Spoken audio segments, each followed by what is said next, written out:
CCP sees American business in China as hostage to be used for its own purpose. That was my first lesson of China business. Rule of the game are whatever the party says, what they are at that moment. This is my third and last story, a personally very sad and bleak one. In September 2017, Whitney was disappeared by the CCP state. For 4 years, no one heard from her, not her parents, not I, not our children. She only reappeared on the eve of publication of my memoir, Red Roulette. She called me from the same phone number that had been deactivated for 4 years to ask me to cancel the book release. Moral of the story: political power trumps everything else in China. CCP is above the law in China, and Xi Jinping is modern-day emperor on top of the CCP and the state. I would like to recount 3 personal stories that illustrate the essence of doing business in China. In the summer of 1990, when I was a college student at the University of Wisconsin, I worked as an intern for my father at Tyson Foods. His mandate was to sell American chicken product into China. His business took a hit that summer. It was not because American chicken became too expensive or the taste was no longer good for the Chinese consumer.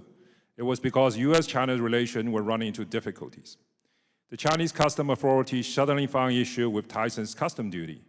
My father told me with resignation that whenever US-China relations have a tough patch, American chicken would not be good chicken. CCP sees American business in China as hostage to be used for its own purpose. That was my first lesson of China business. Rule of the game are whatever the party says, what they are at that moment. My second story, in 1997, working for an American private equity firm, I invested in a company that was building China's internet network. It was subsequently the first NASDAQ-listed China technology company. That was when I first heard of Huawei. Huawei started its meteoric rise because state-owned telecom companies were ordered by the Chinese government to procure from local manufacturers exclusively in exclusion of international telecom equipment suppliers. During that period, I also visited the office of AT&T in Beijing. They were planning to get into telecom service market in China, as that was promised by the Chinese government in its WTO agreement. After 20-some years, there's not a single telecom company, foreign telecom company operating in China today, because the promise to open the telecom market was never fulfilled. My lesson: in China, there's no such a thing as a level playing field. You either prosper when favored by the state, or you perish when you are not.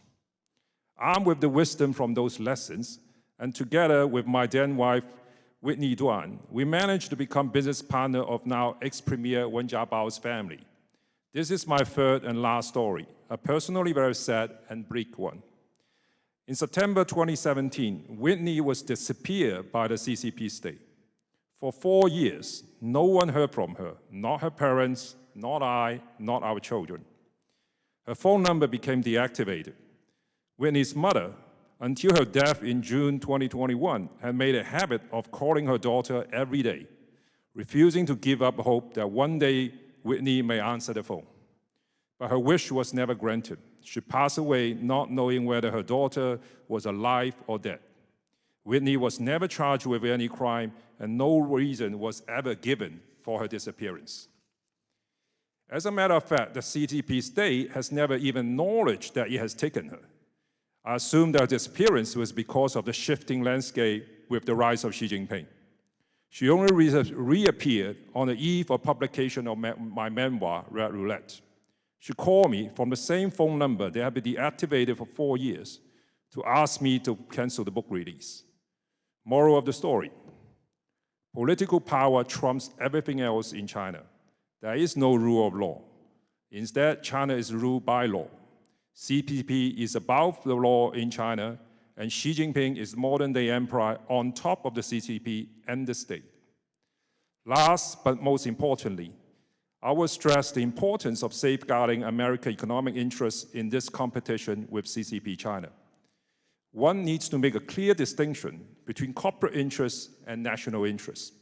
What's good for corporate America is good for America, is a myth that's proven to be questionable.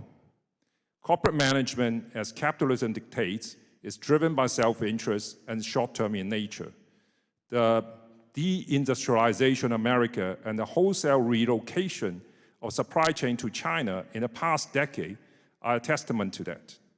In democratic societies and countries, elected officials should be the true guardians of national interests and the long-term well-being of its people. I believe it is very important to keep that in mind when you are presented with advocacy of re-engagement, reapproachment for corporate executives.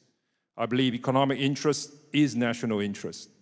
Defending American economic interests and American leadership in the global economy is defending economic order of the democratic world.